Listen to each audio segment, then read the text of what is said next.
নতুন রাজনীতি, নতুন নেতৃত্ব, নতুন বাংলাদেশ।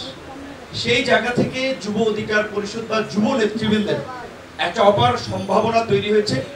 কারণ এতদিন ধরে এদেশের যুবকদেরকে প্রশংসা করা হয়েছে, ছাত্রদের মেধার নিয়ে প্রশংসা করা হয়েছে, কিন্তু তাদেরকে রাজনৈতিক দলগুলো লাঠিয়াল বাহিনী হিসেবে ব্যবহার করেছে, দখলদার বাহিনী হিসেবে ব্যবহার করেছে। কাজে এই অপরাজনীতির এখন কবর রচনা করতে হবে। আমি এই দেশে থাকি, একই সমাজে বাস করি, আমি কার মাথায় বাড়ি দিয়ে কার রক্ত ঝরাবো, কাকে রামদাও দিয়ে কুপিয়ে লাশ ফেলাবো, কার মায়ের বুক খালি করবো? কিন্তু এটা হয়েছে তো, এক সংগঠন আরেক সংগঠনের নেতাকর্মীকে কুপিয়েছে, রাস্তায় রক্তাক্ত করেছে। বিশেষ করে এইটা তো মানে নিজেদের ঢোল পেটানো হবে না, এটা বাস্তবতা। আপনারাও জানেন যে আমরা গত 6টা বছরে এই ছাত্র এবং যুব অধিকার পরিষদের নেতৃবৃন্দ কি ধরনের নির্যাতন নিপীড়নের শিকার হয়েছে সেটা ব্যাখ্যায় আমি যাব না, সেটা আপনারাই জানেন। তো আমরা নির্যাতনের শিকার হলেও, আমরা মজলুম হলেও, আমরা চাই না এই দেশে আর কোনো মানুষ রাজনৈতিক কারণে নির্যাতন নিপীড়নের শিকার হোক, ভুক্তভোগী হোক এবং মজলুম হোক। আমরা প্রতিহিংসা প্রতিশোধের রাজনীতি থেকে বের হয়ে এসে একটা সম্প্রীতি, সহনশীলতার বাংলাদেশ বিনির্মাণ করতে চাই। এইটাই হবে আগামী নতুন বাংলাদেশ। সেই ক্ষেত্রে যুব সংগঠনের নেতৃবৃন্দকে এবং ছাত্র এবং যুবকদেরকে ভূমিকা পালন করতে হবে। ছাত্র এবং যুবকদের সমাজে মানুষ কথা শোনে, তাদের দিকে মানুষ তাকিয়ে থাকে। বয়স্করা, আমাদের সিনিয়ররা, তাদের প্রতি সম্মান আছে, তাদের অভিজ্ঞতা আমরা কাজে লাগাবো। কিন্তু তাদের লিডারশিপ মানুষ দেখেছে। 50-60 বছরে আপনি কি করতে পেরেছেন না পারেন নাই, ওইটা মানুষ দেখেছে। কারণ 50-60 বছরে যখন পারেন নাই, আপনার আর চান্স নাই। বাস্তবতা এইটা, যারাই 50-60 বছরে কিছু করতে পারেন নাই, আর শেষ বয়সে আর কি করবেন? কাজে এখন তরুণ এবং যুবকদেরকেই দায়িত্ব নিতে হবে, সব দলের।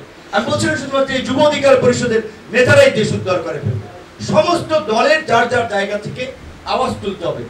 জাতীয় সংসদের এমপি নির্বাচন করার জন্য বয়স সম্ভবত 25 নাকি, 18 বছরে ভোটাধিকার প্রাপ্ত হয়, 21 বছরে বিয়ে করার লাইসেন্স পায়। তাহলে এমপি হতে বা সংসদ নির্বাচন করতে গেলে 25 বছর বয়স লাগে। এটা নিয়ে আপনাদের কথা বলা দরকার না? মিনিমাম 21 বছরে সংসদ নির্বাচন করার সুযোগ দেওয়া উচিত। এইবার তো তরুণরা দেখিয়েছে তাদের ম্যাচুরিটি, তাদের দূরদর্শিতা, তাদের প্রজ্ঞা, তাদের সৃজনশীলতা। আগামীর বাংলাদেশে তরুণদেরকে নেতৃত্ব দিতে হবে। সংসদে অন্তত আমি মনে করি 150 আসনে তরুণ এমপি হতে হবে যাদের বয়স থাকবে 40-এর নিচে। এখন আমাদের দল থেকে কয়জন হতে পারবে বা একজনও পারবে কিনা আমি জানি না, কিন্তু আমার চাওয়া সব দলের তরুণরা এগিয়ে আসবে। সব দলের তরুণরা তাদের দলের মধ্যে থেকেও এই আওয়াজ তুলবে। তরুণদেরকে নির্বাচনের ক্ষেত্রে সমস্ত জায়গায় নেতৃত্ব পর্যায়ে সিদ্ধান্ত মেকিং এ যুক্ত করতে হবে এবং আগামীর সংসদে যেন এই তরুণ নেতৃবৃন্দ যেন প্রতিনিধিত্ব করতে পারে। আন্দোলন সংগ্রাম, ফ্যাসিবাদ হটান, সব জায়গায় তরুণদের প্রয়োজন, তরুণদের শক্তি, তারুণদের প্রশংসা। তাহলে কেন পলিসি মেকিং এ, রাজনীতিতে, নীতি নির্ধারণী পর্যায়ে তরুণরা থাকতে পারবে না? সেটা এই সরকার আপনাদেরকে কিন্তু একটা উপকার করেছে। 2 জন অন্তর্বর্তীকালীন সরকারে নিয়ে আপনাদের সম্ভাবনাটাকে আরো তুলে ধরছে যে তারা আপনাদের অনেকের বয়সের অর্ধেক, কিন্তু তাহলে তারা যদি মিনিস্ট্রি সামলাতে পারে, নিশ্চয়ই আপনারা আগামীতে সামলাতে পারবেন। সুতরাং আপনাদেরকে সেই বিষয়টা নিয়ে আমি মনে করি যে ভাবতে হবে। দ্বিতীয়ত, আজকের যেই ইস্যুতে এই আলোচনা সভা আয়োজন করা হয়েছে যুব অধিকার পরিষদের 7 দফা, সেটার সাথে আমি এই 7 দফার তো আমরা আলোচনা করেছি, আরো একটা বিষয় আমি অ্যাড করব। সেটা হচ্ছে যে আমাদের দেশের এই যে তরুণ জনগোষ্ঠীর, এটা ঠিক শিক্ষিত জনগোষ্ঠীর, বিশ্ববিদ্যালয় কলেজ পড়ুয়া তরুণদের প্রত্যাশা থাকে একটা বিসিএস। সত্যিকার অর্থে আমারও আগ্রহ ছিল বিসিএস, এবং আমার ধারণা এখানে আমাদের যারা এই 2018 সালে ফাহিম দিনাজপুর হাজী দানেশ বিজ্ঞান ও প্রযুক্তি বিশ্ববিদ্যালয় থেকে পড়াশোনা করেছে, আবু হানিফ ভাই কবি নজরুল কলেজের সমন্বয়ক ছিলেন, এরকম যারাই বিভিন্ন বিশ্ববিদ্যালয় কলেজের সমন্বয়ক ছিল, প্রত্যেকের কিন্তু টার্গেট ছিল বিসিএস। কেন? সবাই বলবে আমি পুলিশ হয়ে জনগণের সেবা করতে চাই, ডিসি হয়ে আমি সেবা করতে চাই, ডাক্তার হয়ে সেবা করতে চাই। কিন্তু ওই জায়গায় যাওয়ার পরে সবাই কিন্তু অর্থ উপার্জনের দিকে মনোনিবেশ করে। ডিসি হয়ে সে কিভাবে তার ক্ষমতার অপব্যবহার করে পয়সা পাতি কামানো যাবে, এসপি হয়ে কিভাবে পয়সা পাতি কামানো যাবে, সত্যিকার অর্থে এই ধান্দাই কিন্তু বেশিরভাগ ছাত্ররা বিসিএস এর দিকে ঝোঁকে। এবং এটা বললে নিজের প্রতি অন্যায় হবে না, আমাদেরও লক্ষ্য ছিল বিসিএস এর দিকে যাওয়া। এই আজকে বিপ্লব হয়েছে, গণঅভ্যুত্থান হয়েছে, ইতিহাস লেখা হচ্ছে, অনেক রেটরিক বলা হচ্ছে, অনেক ধরনের আলাপ আলোচনা হচ্ছে না, বিশ্লেষণ হচ্ছে না। কিন্তু একটু আপনারা আমরা সবাই আন্দোলনে ছিলাম, আপনারাও ছিলেন, উইথ রেসপেক্ট সবার প্রতি। আমরা কি গণতন্ত্র, ভোটাধিকার, মানুষের অধিকারের জন্য কি শুরুর দিকে আন্দোলনে নামছিলাম?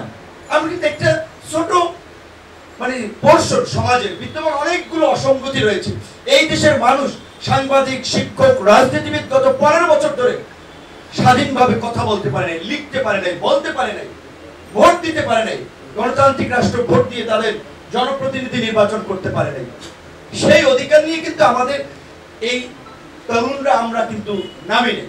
আমরা 18 সালে আন্দোলনের পরে আমরা যারা প্রশাসক আন্দোলন করেছিলাম, তারা কিন্তু সেই বোধের জায়গা থেকে, দায়িত্ববোধের জায়গা থেকে কিন্তু ছাত্র সংগঠন থেকে যুব সংগঠন, শ্রমিক সংগঠন এবং রাজনৈতিক দল, গণ অধিকার পরিষদ গঠন করে কিন্তু ধারাবাহিক কার্যক্রমের মধ্যে দিয়ে চালিয়েছে। কিন্তু আমাদের লেটেস্ট তরুণ ভাই বোনেরা কিন্তু শুরুর দিকে রাষ্ট্র কিংবা সমাজের এই বিষয় নিয়ে নামে নেয়। শুরুতে তাদের ওটা একটা তাদের স্পেসিফিক ইন্টারেস্টের জায়গাটা, সরকারি চাকরিতে সবাই বিসিএস দিয়ে আমরা হব, পাওয়ার ভোগ করব এবং একটা শেষ বয়সে সচিব টচিব হয়ে রিটায়ার করব, 2-4 কোটি টাকা ওখান থেকে পাবো এবং এর মধ্যে তো ধরেন সুযোগ সুবিধা, ক্ষমতা পেলে তো ফ্ল্যাট প্লট ভাগিয়ে নেবো, পূর্বাচল, আপনার ঝিলমিল, এই সমস্ত জায়গা তো আছে, প্লট নিয়ে শান্তিতে আমি থাকবো। এই জন্যই কিন্তু আমলা হওয়ার অন্যতম লক্ষ্য। এটা ওপেন সত্য।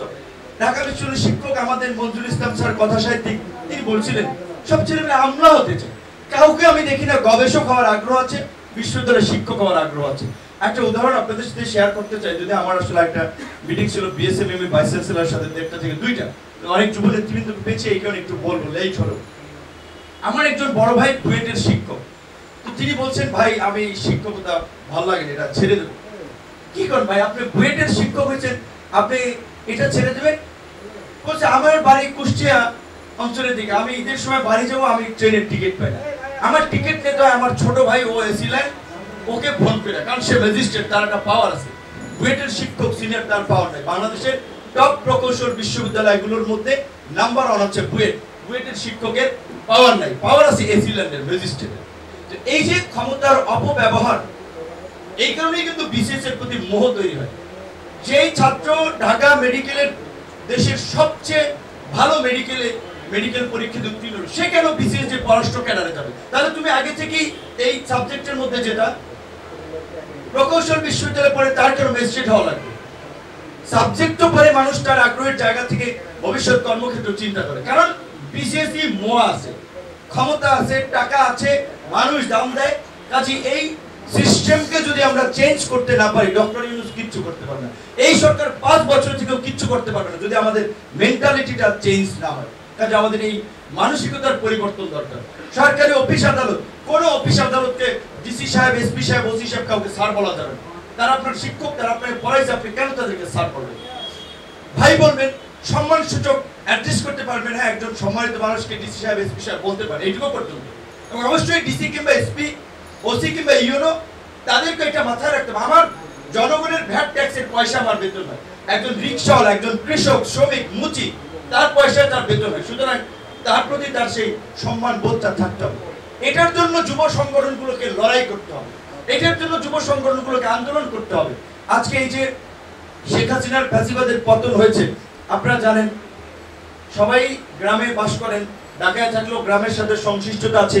কোন ইউনিয়নে, কোন উপজেলায়, কোন জেলায় কারা কোন জায়গায় চাঁদাবাজি করছে, দখলদারি করছে, আওয়ামী লীগের ফেলে যাওয়া সম্পত্তি, ইন্ডাস্ট্রি দখল করছে, হ্যাঁ, কোন জায়গায় আপনার ব্যবসা বাণিজ্যের হাট বাজার নিয়ন্ত্রণ করছে, এইগুলো আপনারা জানেন। তাহলে আওয়ামী লীগ যাওয়ার পরে যদি আরেকটা আবার দখলদার যদি বসে যায়, তারা যদি টেক ওভার করে, তাহলে আওয়ামী লীগ গিয়ে লাভটা কি হবে? একই তো কথা। কাজেই সেই ক্ষেত্রে আমি কিন্তু বলছি না কারা করছে, কে করছে, আমি বলছি এটা হচ্ছে। পত্র পত্রিকা, টেলিভিশন আসছে। আল্লাহর হস্তে আপনারা যুব সংগঠন, এখন ছাত্রদের পড়াশোনা আছে, যারা আন্দোলন করেছে, নেতৃত্ব দিয়েছে, আপনারা বড় ভাই, আমরা সবাই মিলে তাদেরকে সামনে রেখেছি, হিরো বানিয়েছি। এখন তারা তারা ব্যাক টু প্যাভিলিয়ন চলে গেছে, তারা এখন পড়াশোনামুখী হবে। এখন আপনাদেরকে, বড় ভাইদেরকে দায়িত্ব নিতে হবে তাদের অসমাপ্ত কাজ সমাপ্ত করার জন্য রাজপথে যুব সংগঠনগুলোর মধ্যে ঐক্য, ভ্রাতৃত্ব তৈরি করে সমন্বিতভাবে কাজ করতে হবে। এককভাবে ভাইরাল হওয়ার ধান্দা, হাইলাইটস হওয়ার চিন্তা করবেন না, সব যুব সংগঠন মিলে কাজ করবেন। আমি মঞ্জু ভাইকে বলছিলাম যে রাষ্ট্র সংস্কারে তারুণ্যের ভাবনা, যুব সমাজের ভাবনা শীর্ষক বিভাগীয় প্রোগ্রাম করেন, সমস্ত যুব সংগঠনকে দাওয়াত দেবেন। আয়োজক যে থাকুক সমস্যা নেই, সবার অংশগ্রহণ প্রতিনিধিত্ব থাকলে হলো। সুতরাং এইভাবে আপনাদের যেহেতু যুব অধিকারের প্রোগ্রামে আপনাদের সাথে আগেও দেখা হয়েছিল, আরো প্রোগ্রামে আশা করি দেখা হবে, আপনাদেরকে আমি এই বিষয়টা আমি একটু শেয়ার করলাম। আজকের সরকারের একটা চলমান ইস্যুতে তো দুটা কথা বলাই লাগবে, আমাদের কাছ থেকে মানুষ শুনতে চায়, জানতে চায়। আজকে সমকালে একটা রিপোর্ট হয়েছে, নতুন 56 ডিসি 59 জনই হচ্ছে আপনার এই 49 জনই হচ্ছে আগের তালিকার নিয়মিত পদোন্নতি প্রাপ্ত কোটা সুবিধাভোগী তারা। তো তাহলে এই যে ডিসি সেটআপ করা হলো, 4 জন সচিব বসে তারা সিলেক্ট করলেন, কি করেছেন? যদি আওয়ামী লীগকে আবার পুনর্বাসন করেন, যারা এই ফাঁসিবাদের গোলামি করেছে, তাদের কি যদি আবার আপনারা ডিসিগিরি করতে দেন, এসপিগিরি করতে দেন, সরকার চালাইতে পারবেন? সচিবালয়ের আনসার কিন্তু ছাত্রদেরকে যে ঠেকান লাগে, সহজ কথা বলতে গেলে আপনার প্রশাসন কিন্তু পারছে না, ফাংশন করতে পারছে না। আমরা সহযোগিতা করব, আপনারা যদি আবার এই ধরনের কাজ করে, আপনারা যাদেরকে অ্যাপয়েন্টেড করছেন, তাহলে কি হবে? গোপালগঞ্জে এই অবস্থার মধ্যে চিন্তা করা যায়, বাংলাদেশে যেখানে শেখ হাসিনা দেশ থেকে পালিয়েছে, প্রাণ রক্ষা করার জন্য পালিয়েছে, তো ওখানে থাকলে তো মানুষ পিষে ফেলতো রাস্তায়। যদিও আমরা সেটা চাইতাম না, যে বাংলাদেশে একটা ইতিহাস রচিত হতো যে জনগণ প্রধানমন্ত্রীকে পিষে ফেলছে, এইটা আমরা চাইতাম না, কিন্তু বাস্তবতা ওইটাই হতো যদি দেশে থাকতো। শেখ হাসিনা চলে গেছে, সমস্ত বড় বড় নেতারা পলাতক, ছাগলের 3 নাম্বার বাচ্চার মতো এইখানে চামচিকা যারা আছে সমর্থক সাঙ্গপাঙ্গ, তারা লাফালাফি করতেছে গোপালগঞ্জে থেকে, আর বাংলাদেশের কোথাও কিন্তু পাচ্ছে না। গোপালগঞ্জে যারা আছেন, আপনাদের কি শক্তি সামর্থ্য নাই? সারা বাংলাদেশ থেকে আমরা ফাঁসিবাদ ধরাতে পারলে আপনারা কেন পারছেন না? এবং ওখানকার প্রশাসন কি করছে? প্রশাসনে কারা আছে? সামরিক বাহিনী ওখান থেকে মার খেয়েছে, এটা সামরিক বাহিনীর জন্য লজ্জা, আমাদের জন্য লজ্জা। আর্মির লোক ওখান থেকে পিটিয়ে ভাগিয়েছে, এই সামরিক বাহিনী তো আমরা চাই না। সামরিক বাহিনীর যে এই আন্দোলন সংগ্রামে ভূমিকা, নিঃসন্দেহে সেটি প্রশংসনীয় ভূমিকা। সেনা প্রধান অনেক কথা বলেছেন, যে ধরেন তিনি প্রধানমন্ত্রীর আত্মীয় মুক্তমক, কিন্তু তিনি যে ভূমিকাটা নিয়েছেন সেটা কিন্তু অত্যন্ত প্রশংসনীয়, ইতিবাচক ভূমিকা। ছাত্র জনতার সেন্টিমেন্ট স্পিরিটকে ধারণ করে তিনি এই ফাঁসিবাদ পতনের জন্য, শেখ হাসিনাকে বিদায় দেওয়ার জন্যই কাজ করেছেন। সামরিক বাহিনী যদি বন্দুক নিয়ে দাঁড়িয়ে যেত, যে আমরাও এই পুলিশ টুলিশের মতো রাস্তায় একটু নাইমা দেখি, হয়তো পারতো না, কারণ পুলিশ টুলিশ তো সব ফেল করছে। সামরিক বাহিনীও শেখ হাসিনাকে রক্ষা করতে পারতো না। কিন্তু যদি সামরিক বাহিনী এই সিদ্ধান্ত নিত, তাহলে আরো ব্লাডশেড হতো, আরো প্রাণহানি হতো, বাংলাদেশে একটা গৃহযুদ্ধ হয়ে যেত। কাজে সেই সামরিক বাহিনী যেই সিদ্ধান্তটা নিয়েছে, অবশ্যই তার লিডার হিসেবে সেনা প্রধানের কৃতিত্ব, তাকে আমরা ধন্যবাদ জানাই। একই সাথে আবার বলবো, গোপালগঞ্জে যেই ঘটনা ঘটেছে, আপনাদের শক্ত ব্যবস্থা নেওয়া উচিত ছিল। কারা সেনাবাহিনীর গাড়িতে এই আক্রমণ করেছে, সেনা অফিসারদেরকে হামলা করেছে, সেইটা চিহ্নিত করে তাদেরকে বিচারের মুখোমুখি করা দরকার ছিল। স্বেচ্ছাসেবক লীগের নেতা, স্বেচ্ছাসেবক দলের নেতা মারা গিয়েছেন, হত্যা করেছে, সেখানে ওদের আপনারা যারা ভুক্তভোগী তাদের সাথে খোঁজ নিলে যেটা আমরা জেনেছি, প্রথমে তারা যাচ্ছিল, প্রথমে হালকা বাধা এসেছিল, সেটা যারা যাচ্ছিল তারা ডিফেন্স করেছে, মানে তারা তাদেরকে দাওয়া দিতে চলে গেছে। পরে তারা সংগঠিত হয়ে এই হামলা করে মহিলাদের, শিশু সহ তাদেরকে হামলা করেছে, লাঞ্ছিত করেছে, এবং এইভাবে একটা মানুষকে হত্যা করবে। আগামী 7 দিনের মধ্যে এই হামলায় যারা জড়িত, গোপালগঞ্জে মাটির নিচে প্রয়োজন অভিযান চালিয়েও তাদেরকে চিহ্নিত করা হবে। প্রশাসনকে পরিষ্কার ভাবে বলতে চাই, একজনেরও চাকরি থাকবে না, চাকরি থাকবে না, কারণ যদি এই হামলাকারীদেরকে, হত্যাকারীদেরকে যদি গোপালগঞ্জের মাটি থেকে গ্রেপ্তার করে কারাগারে না ভরতে পারেন, পরিষ্কার কথা। একই সাথে আরেকটি কথা বলে শেষ করব, যে বেকারত্ব নিয়ে আমাদের অনেক আলাপ আলোচনা হচ্ছে, অনেক লেখালেখি হচ্ছে। আমাদের দেশের তরুণদের বড় একটা অংশ, এমনকি শিক্ষিতদেরও বড় একটা অংশ বেকার। জাতীয় বিশ্ববিদ্যালয়ের কিছু আগে যে রিপোর্ট প্রকাশ হলো, 66% বেকার, এবং এটা বাস্তব। হয়তো জাতীয় বিশ্ববিদ্যালয়ের ভাইরাও যদি আমার প্রতি রাগ করতে পারেন, যে নূর ভাই আমাদের এই কথা বললো, জাতীয় বিশ্ববিদ্যালয় সহ দেশের অনেক শিক্ষা প্রতিষ্ঠানই বেকার উৎপাদনের কারখানা। এখন এই দোষ কার? ছাত্রের? এই দোষ কার? কেরানির? এই দোষ কার? শিক্ষকের? এই দোষ পলিসি মেকারদের। বাংলাদেশে এখন যে ডেমোগ্রাফিক ডিভিডেন্স চলছে, কর্মক্ষম তরুণদের সংখ্যাধিক্য, এইটাকে যদি আমরা কাজে না লাগাতে পারি, ভবিষ্যৎ বাংলাদেশ বিপদের মুখে পড়বে। কর্মক্ষম তরুণ জনগোষ্ঠীর কর্মক্ষমতা তো সবসময় থাকবে না। কাজে আমরা যেটা দাবি করব শিক্ষা উপদেষ্টাকে এই বিষয়ে আমরা লিখিত আমরা প্রস্তাবনা দেব, বাংলাদেশের শিক্ষা নীতি নতুন করে সময়ের আলোকে প্রণয়ন করা এবং সেখানে কর্মমুখী শিক্ষা এবং বাস্তবমুখী শিক্ষাকে প্রাধান্য দেওয়া। গার্মেন্টসের সিইও আমাদের দেশে নেপাল থেকে নিয়োগ করা হয়, ভুটান থেকে, ইন্ডিয়া থেকে। কর্পোরেট ধরেন বিস্কিট কোম্পানি, পানির কোম্পানি, তার সিইও নিয়োগ দেওয়া হয় নেপাল, ভুটান, মালয়েশিয়া থেকে। কেন?